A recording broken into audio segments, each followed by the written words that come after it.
I started working the night shift at the Walmart in Davenport, Iowa when I was 23. Like most people my age, I wasn't living out some dream, I was just surviving.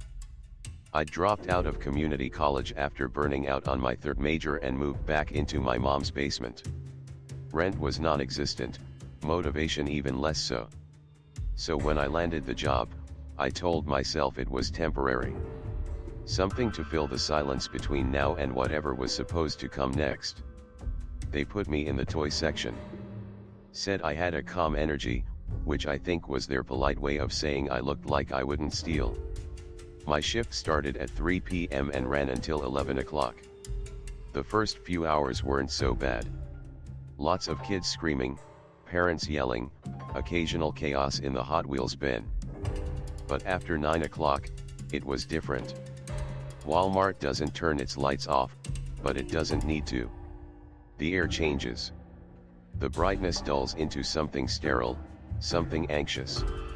The lack of music becomes its own kind of noise. All you hear is the hum of the lights above, and sometimes when the power grid flickers, that hum distorts into something almost whisper-like. I started noticing the doll about 3 weeks in. It was small, maybe 6 inches tall. Cheap plastic body with cloth limbs, like something from a bargain bin. Painted eyes, faded pink dress, and one of its arms looked slightly melted, like it had been left near a heater. I first saw it sitting on top of a pile of board games. It wasn't supposed to be there, obviously. So I returned it to its place in aisle 14 with the other dolls, not thinking much of it. 2 days later, it was back. This time, it was in the puzzle section. Sitting perfectly upright between 2 boxes of 1,000-piece jigsaws.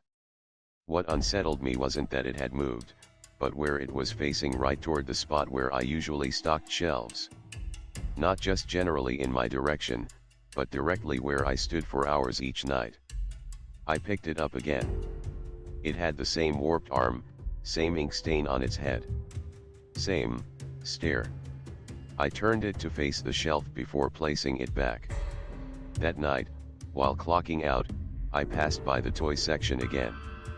Everything was where I left it. Except the doll was gone.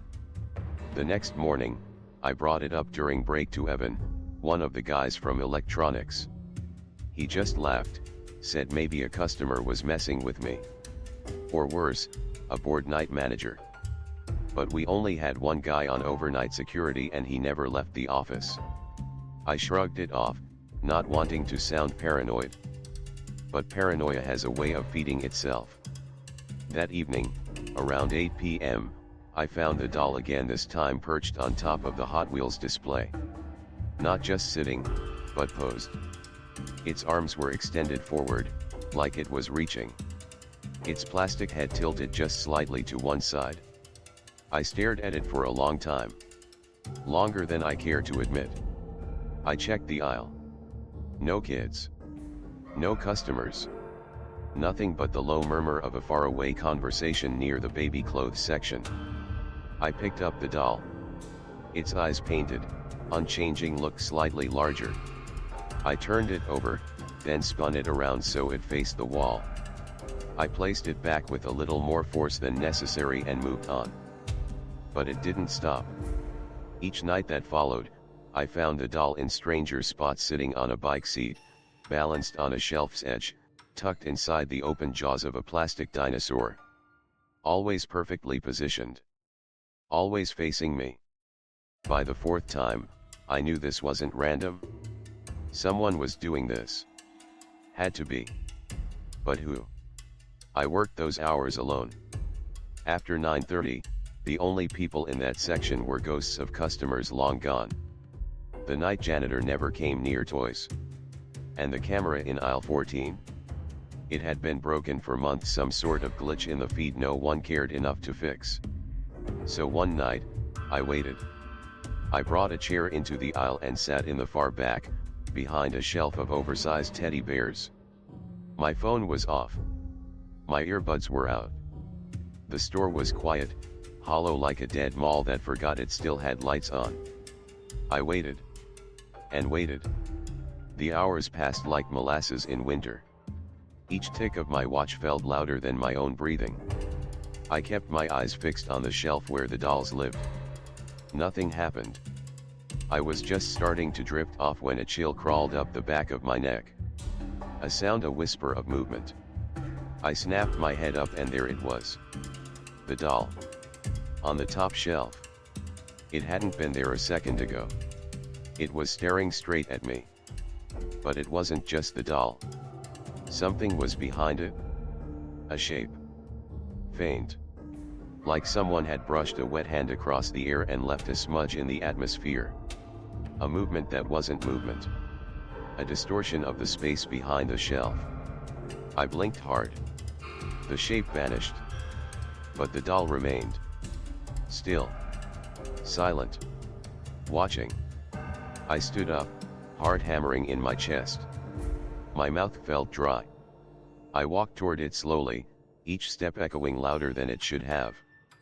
The doll didn't move, of course it didn't, but something about it felt wrong. Wrong like a spider in a cereal box. Wrong like the wrong name whispered in your sleep. I picked it up. The fabric on its arms was worn, too worn.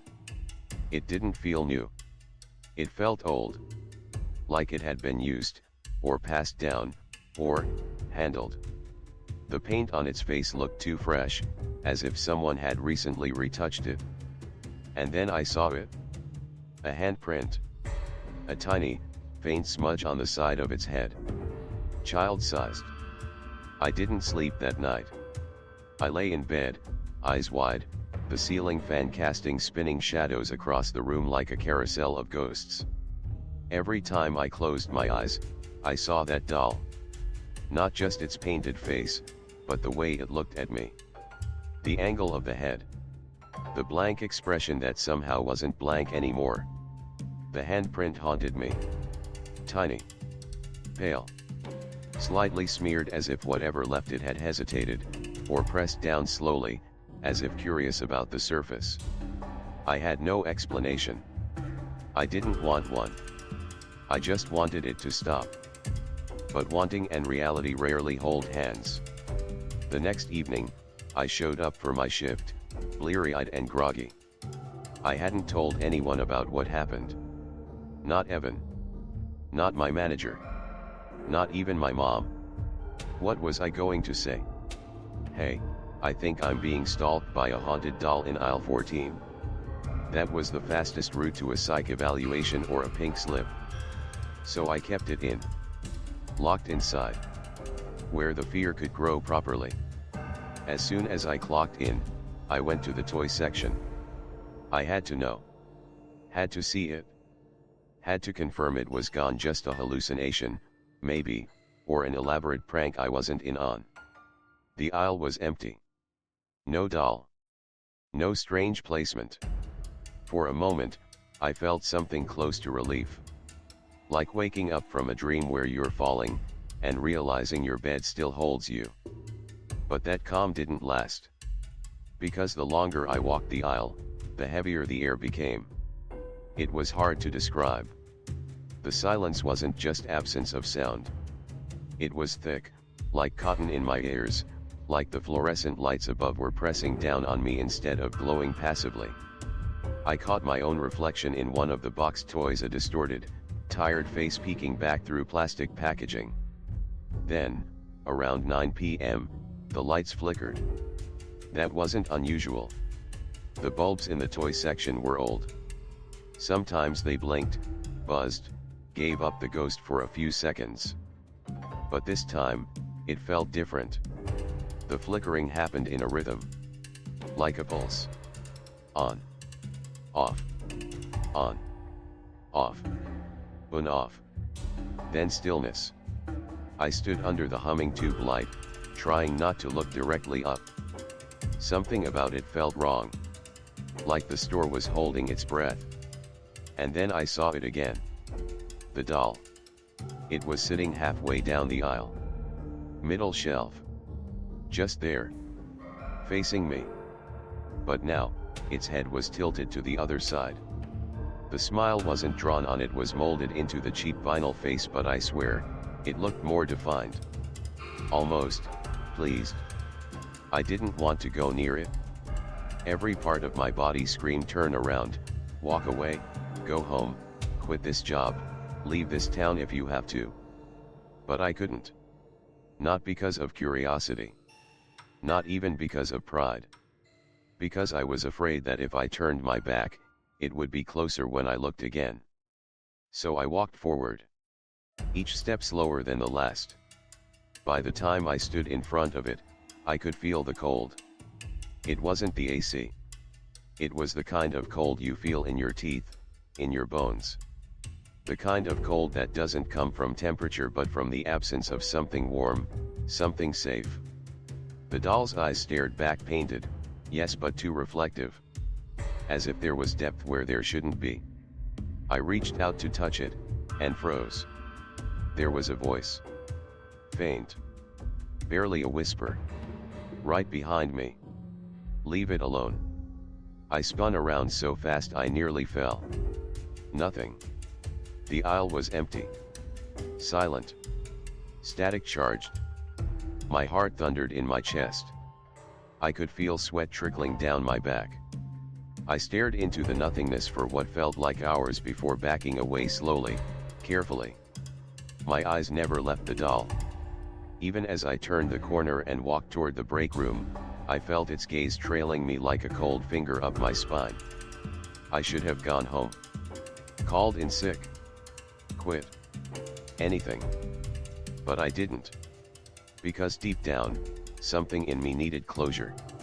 Or maybe I'd already slipped into the spiral where your mind convinces you that the only way out is through the horror. That you can control it if you just understand it.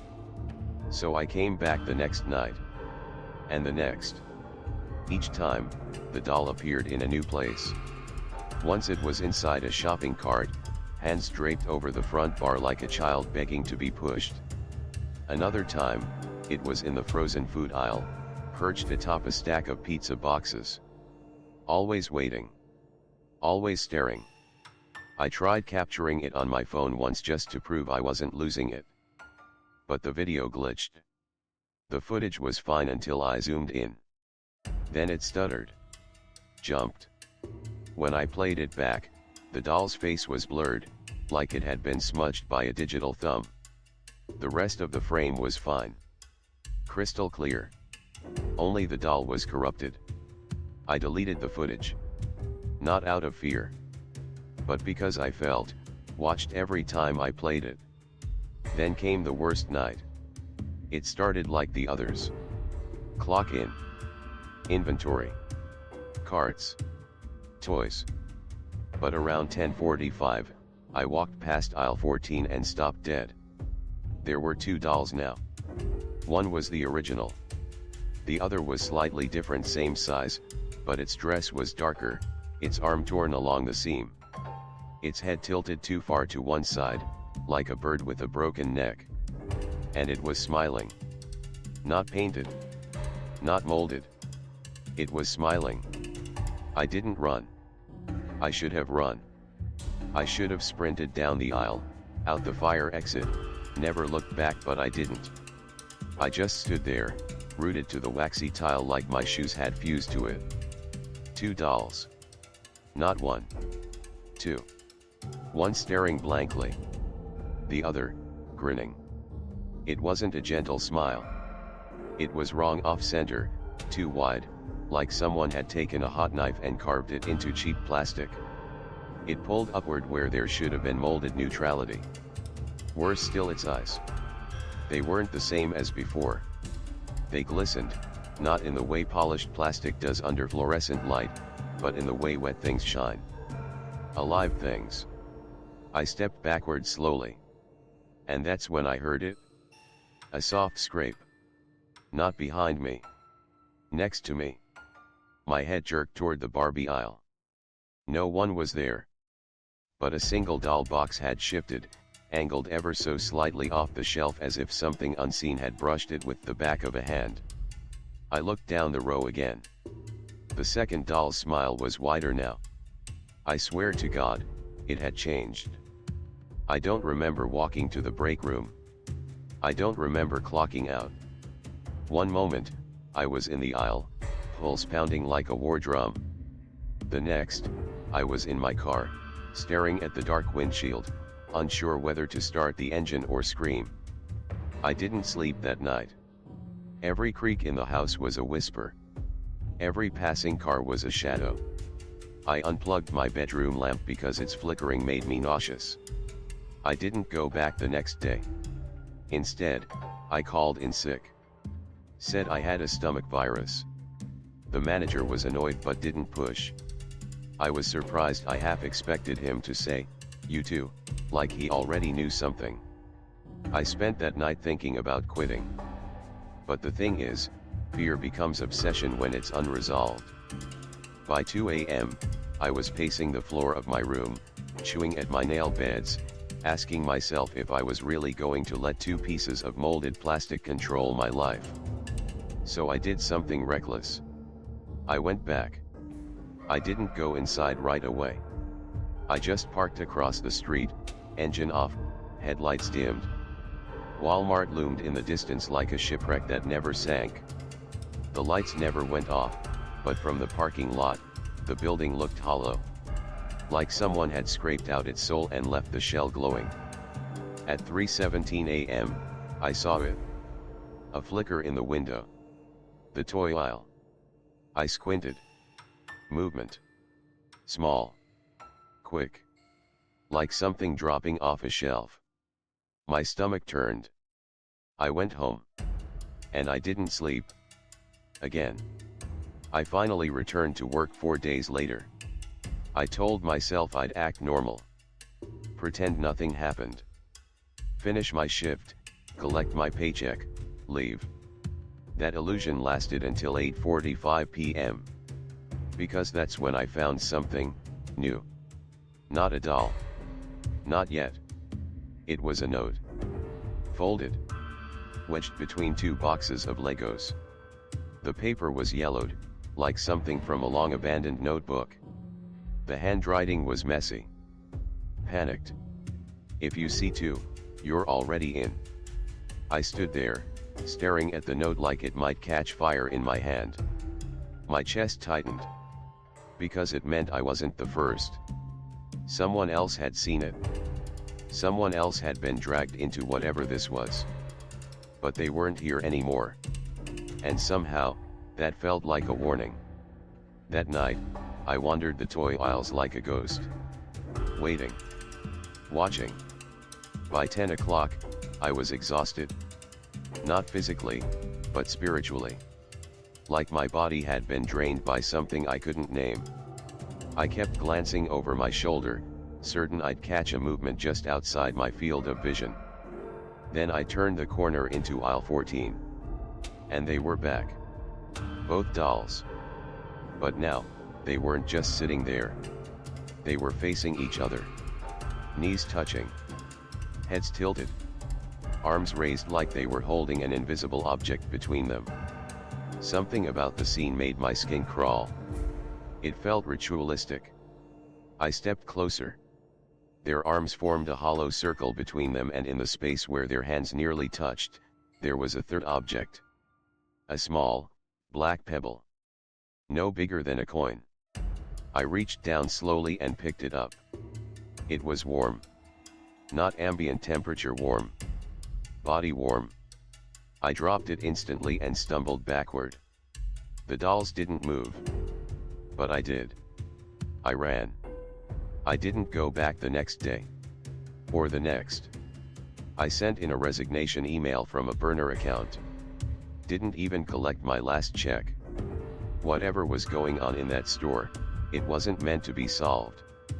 And I wasn't going to be the next name scribbled on yellow paper.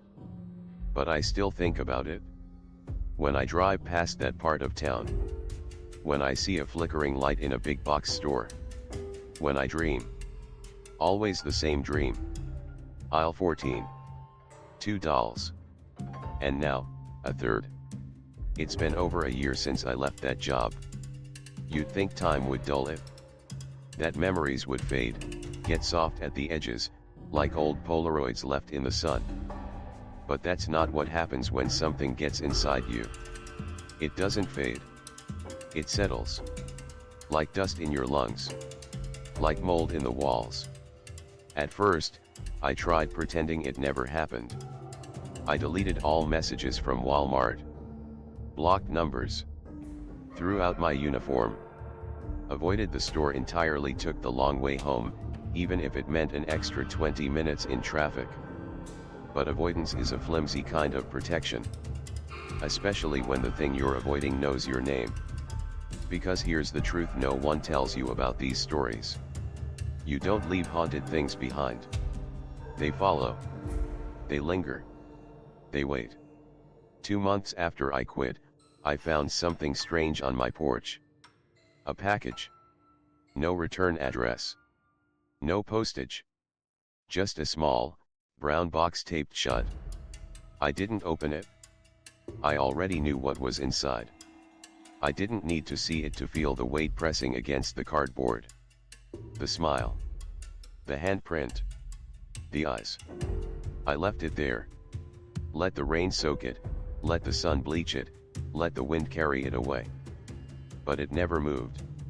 It was still there 3 days later. Dry. Pristine. Untouched. I buried it in the woods behind my mother's house. Didn't say a word. Didn't mark the spot.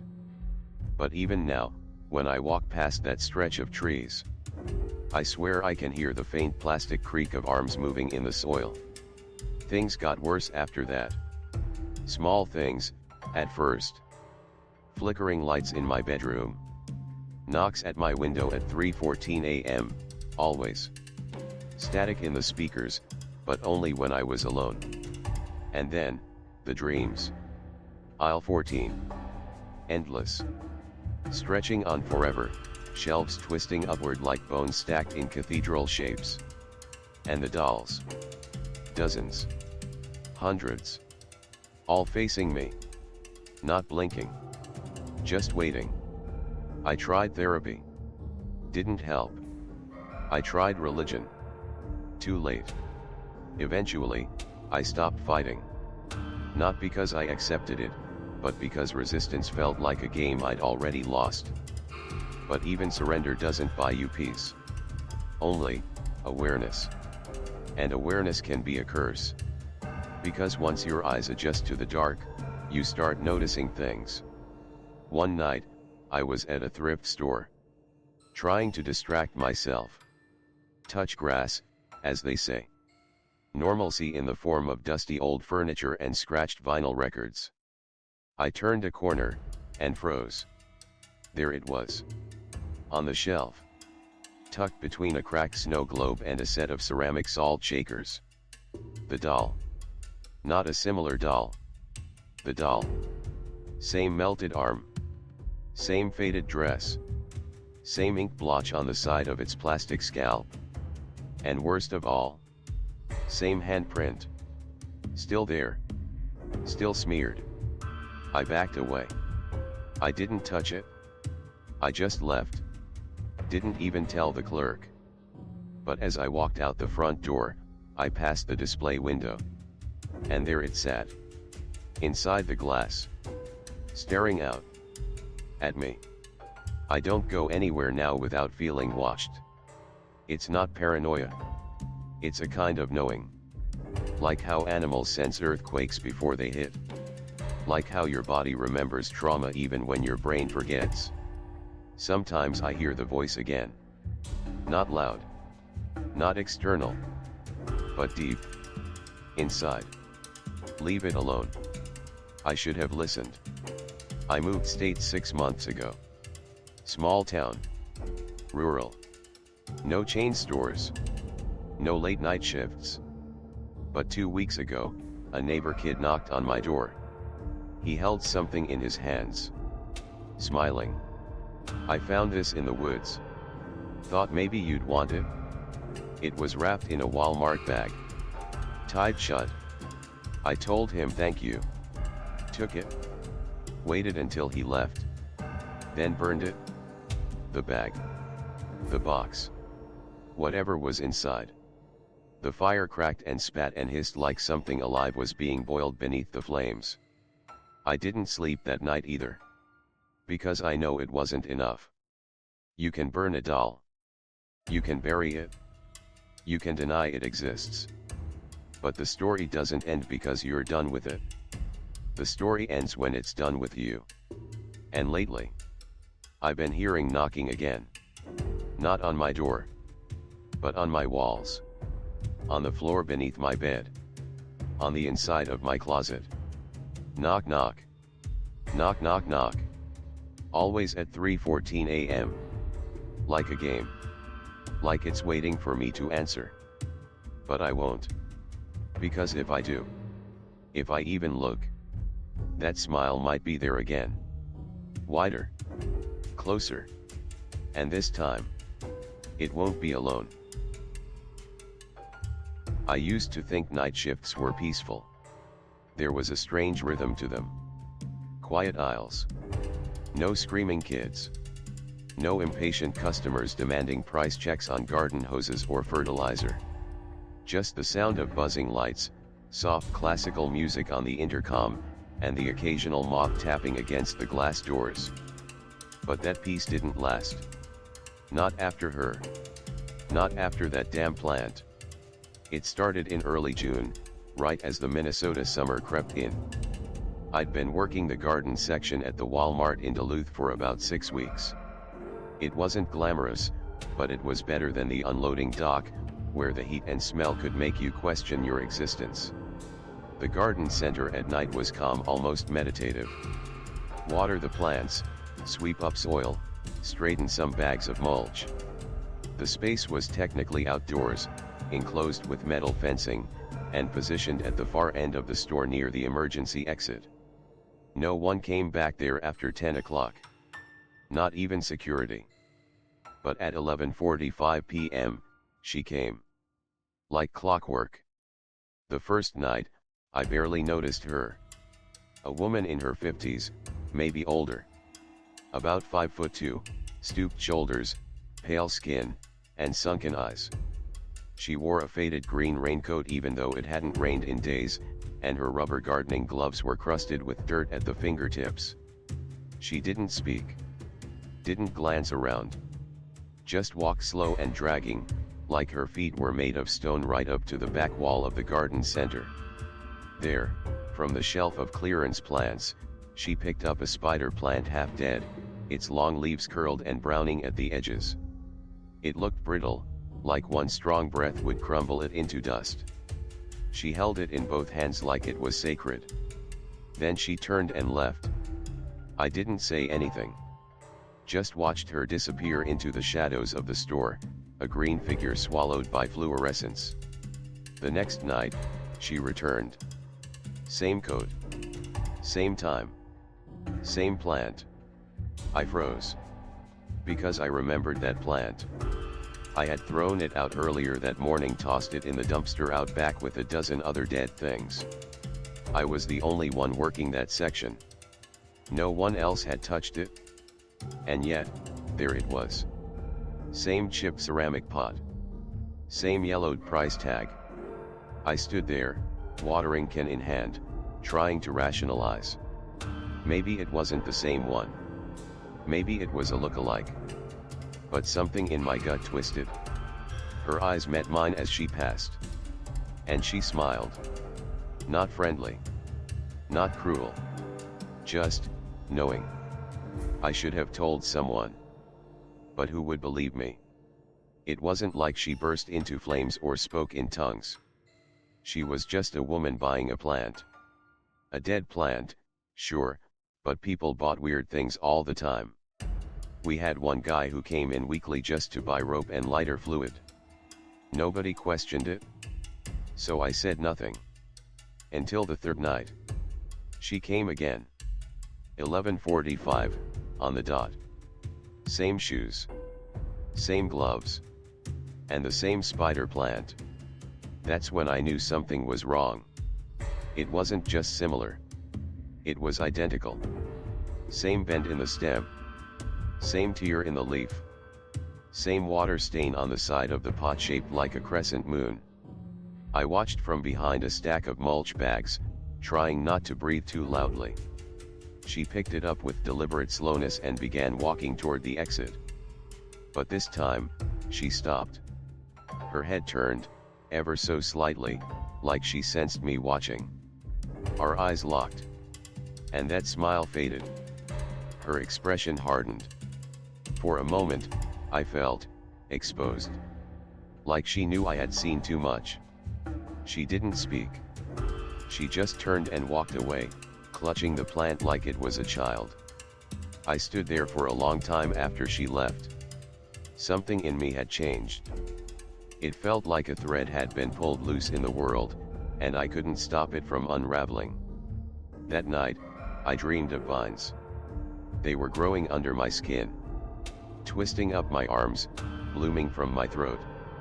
And when I tried to scream, dirt poured from my mouth. I woke up gasping, my hands shaking. I had to know the truth. So I checked the cameras. The garden center had one working security cam, mounted above the cashier station. It didn't record audio, just grainy footage with a 5-second delay. I scrubbed through the last 3 nights, speeding up the footage until 11:45. There she was, dragging her feet across the cement, heading straight for the shelf, picking up the spider plant. But something was wrong. In every video, there was a glitch. The second she turned toward the camera, static. The frame warped and distorted, like heat waves underwater. Her face blurred into a smudge. The footage froze, then jumped forward. And just like that, she was gone. No footage of her leaving. No footage of her checkout. She was there and then she wasn't. My chest went tight. I replayed it again. And again. Same glitch. Same cutoff. Same feeling.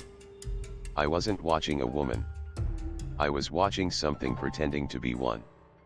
That was the last night I told myself it might be a coincidence. The next time she came, I made a choice. I moved the spider plant.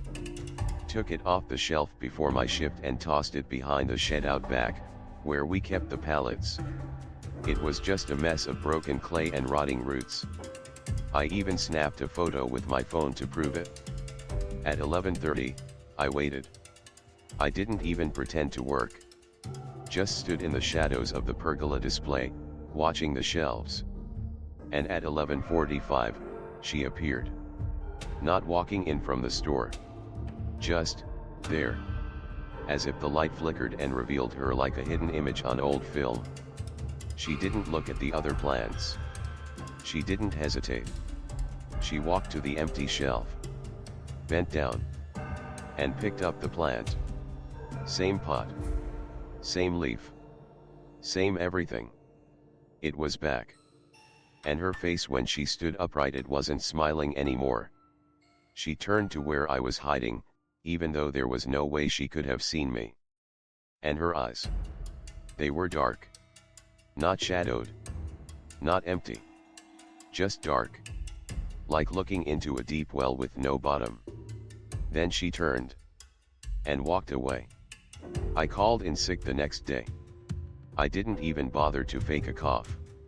Just told my manager I wasn't coming in. She didn't ask questions, probably assuming I was hungover or fed up. I wanted to believe a day off would clear my head. But it didn't. It just gave the fear room to grow. I kept thinking about the moment she looked at me. The way her eyes seemed to stretch inward, black wells pulling at something in me I didn't want to name. The image of her retrieving a plant that shouldn't have existed burned into my mind. That plant didn't return. It was replaced by something that wanted me to notice. I didn't plan on going back the following night. But as evening fell, a sick curiosity crept in. The kind that grabs you by the throat and whispers, "If you don't check, you'll never sleep again." So I drove in. Didn't clock in. Didn't wear my vest.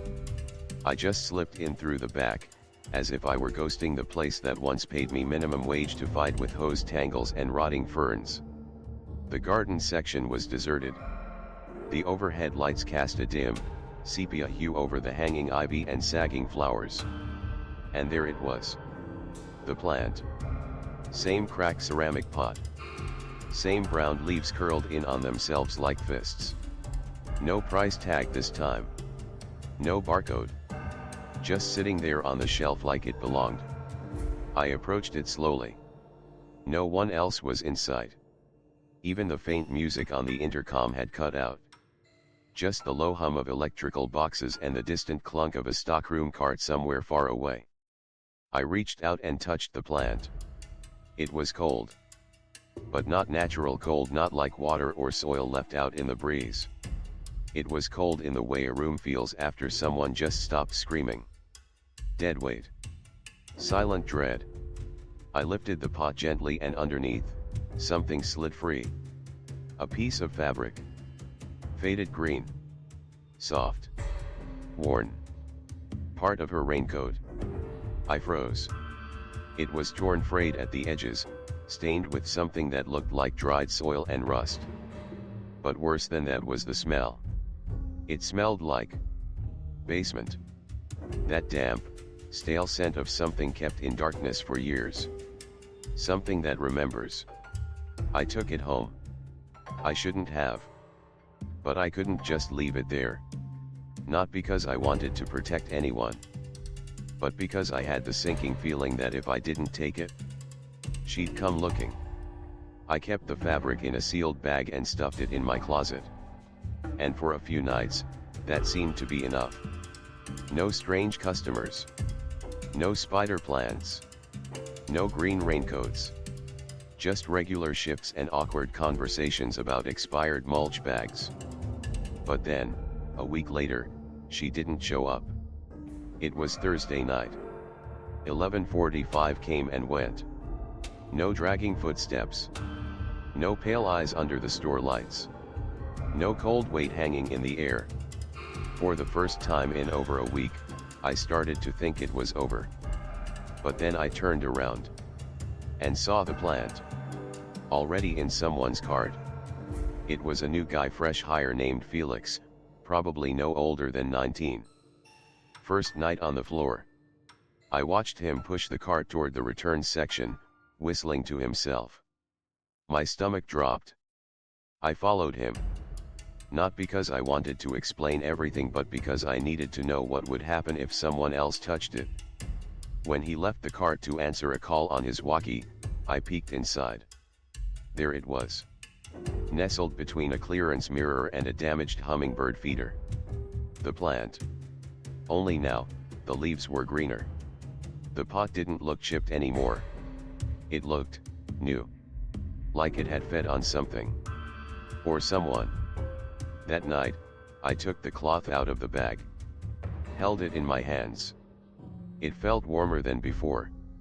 Not from my touch. It pulsed with something low and slow, like a heartbeat on the other side of a wall. I don't know what compelled me, but I brought it to my face. And I heard it. Faint. From inside the fibers. You moved it? I dropped it. Nearly screamed. But the voice was gone. The cloth was silent. Dead again. But I knew what I heard. I didn't sleep. Instead, I sat up all night watching the footage I'd pulled from our system earlier that day, trying to see if she came back after I left. She didn't. But someone else did. At 2:33 a.m., a shadow moved across the camera in the garden section. Not a person. Not fully. Just a flicker, like someone walking through fog but never fully forming. And where it passed, the plant shelf shook. Ever so slightly. And then, like always, the footage glitched. The next night, I tried something stupid. I brought the plant inside. Locked it in the break room. I wanted to keep it away from the shelf, see if she would come back when it wasn't there. 11:45 rolled around. And she did. She didn't look the same. This time, her hood was down. Her hair was long, stringy, and matted with something dark like moss or rot. Her face had deep grooves that hadn't been there before, like bark forming over skin. She looked older and angry. She walked straight to the shelf, stopped, stared, then slowly turned to face the security camera, the one I was watching live from my phone. Her eyes stared through the screen, through me. She raised her hand. Not to wave, not to point, to knock. 3 times. And the sound, it didn't come from the video. It came from my front door.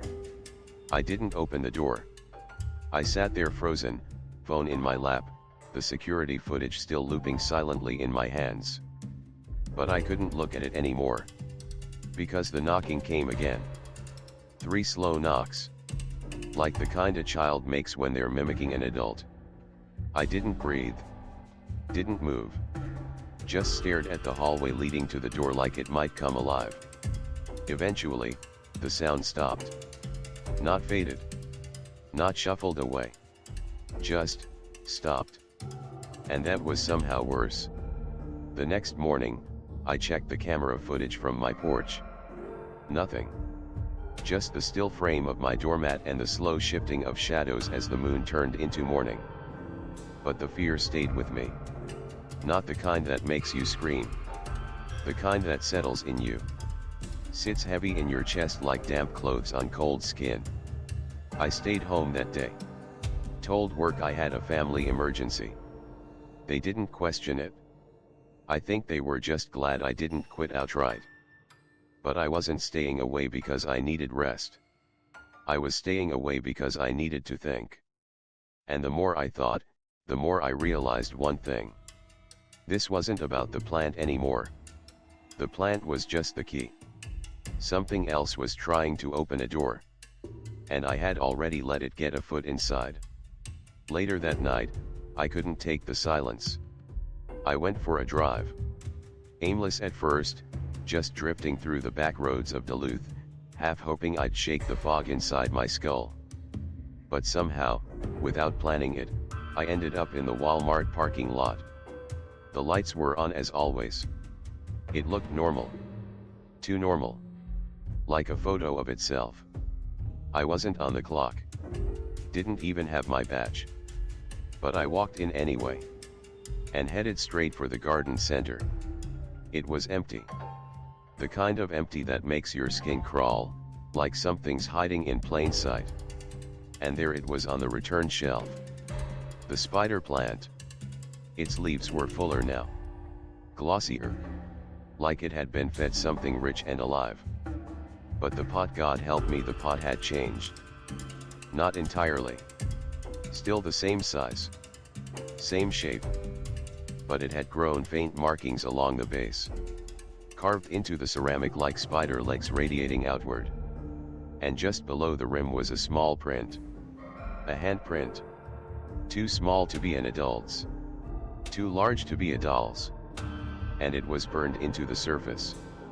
I reached out to touch it but stopped. Because the plant was breathing. It pulsed gently. Not visibly. But I could feel it in the air.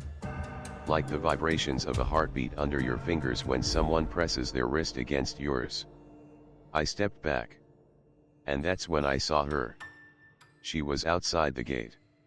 Standing behind the mesh fencing that divided the garden section from the night. Her face was pressed against it, cheek flattened against the wire. Her mouth was open, but she didn't speak. Just breathed. Long, slow exhales that fogged the steel. And her eyes. They didn't blink. Didn't flinch when I moved. Just stared. Wide and wet and bottomless. And that was when I realized. She wasn't breathing. The plant was. And she was watching it. I left. Didn't look back. Didn't clock out. I just drove until the city lights faded behind me. But the car felt full. Like I wasn't alone.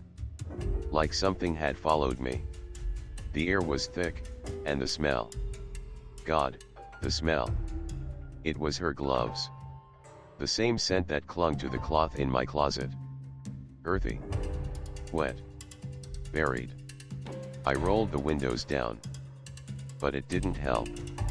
The smell wasn't in the car. It was in me.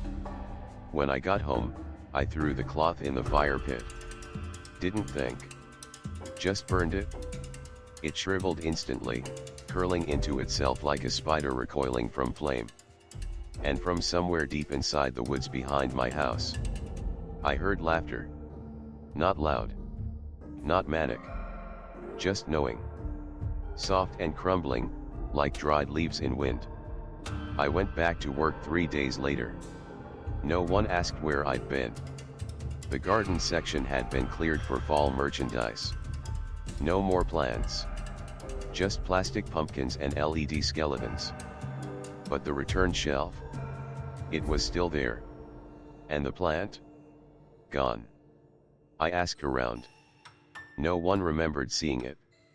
No one recalled pricing it out. I even checked the security footage again.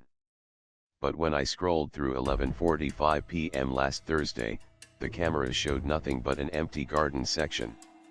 No woman. No plant. No me. Just stillness. Like that moment had been erased. Or never recorded. Or never real. But then I looked closer. Frame by frame. Right as the timestamp clicked over to 11:45:01. A shadow appeared. Just for a second. Standing where the plant had been. Too tall to be hers. Too thin. And not facing the shelf. But facing the camera. There are things that never leave you. Not because they haunt your home. But because they change your perception of the world. Like you've seen behind the curtain, and nothing will ever look normal again. That's what happened after I saw the shadow on the footage. I stopped wondering if something unnatural had taken root in the garden section. I started wondering how deep it went. And if I'd ever get out of its reach. After that night, I avoided the cameras. They didn't help. They lied. Or worse, they withheld. It was like the system was complicit. Like the building itself didn't want anyone to know what it had absorbed. I asked Rick, one of the stockroom guys, if he ever saw anything weird on the return shelf. He shrugged. That shelf? Yeah, we call it the ghost rack. Stuff shows up sometimes that's not in the system. He laughed. I didn't. You ever see a woman with a green raincoat? Pale, older, dragging her feet. He looked at me for a second. Quiet. Then said, "Oh. You saw her too?" It took everything in me not to lose it right there. But Rick didn't give me much else. Just muttered something about not talking about that part of the store after dark and left me standing there. Heart thudding. Head spinning. Because now I knew it wasn't just me. The next day, I came in early. I didn't tell anyone. I wanted to see the return shelf in the daylight. I thought maybe it would feel less cursed. Less conscious. But even under the sun, that corner of the garden center felt wrong. Like the shadows didn't quite match the angle of the light. Like the air was too still. Like it was watching me. The shelf was empty. But the pot was back. Not the spider plant. Just the pot. Cracked ceramic. Markings on the bottom. No barcode. No price. I picked it up. And that's when I heard it. Faint. From inside the pot. A voice. She never left. I dropped it. It didn't chatter. Just rolled onto its side and came to rest with the rim facing me. And inside. A seed. Black. Glossy. Still. I left the pot there. But I took the seed. Because I had to know. Had to understand what this thing wanted. I brought it home. Locked it in a jar. Stared at it for hours. No movement. No sound. But I felt it. Growing. Feeding. like it had latched onto the fear in me and was slowly blooming in the dark places of my mind. The knocking returned that night. Not on the door. On the window. My bedroom window. Second floor. I didn't look. Didn't move. Just lay there, sweat pooling at the base of my neck, watching the curtains ripple with a breeze that wasn't there. Then the knocking stopped. And something scraped the glass. 3 slow lines. Like a child dragging fingernails down a chalkboard. The next morning, the marks were gone. But the seed? It had sprouted. Tiny white roots clawed at the inside of the jar. I buried it in the woods behind my house that evening. 6 feet deep. Burned sage. Said a prayer I didn't believe. And still, I knew it wasn't enough. 2 weeks passed. No knocking. No footage glitches. No green raincoat. I tried to believe it was over. But in the back of my head, something whispered that I'd only buried the symptom, not the source. Then, one Thursday night, I stayed late to help unload an unexpected shipment of patio furniture. It was well past midnight when I walked past the garden section to clock out. And there she was. Standing in front of the shelf. Alone. Still. Waiting. She turned slowly. And smiled. But now, her smile was splintered. Like bark.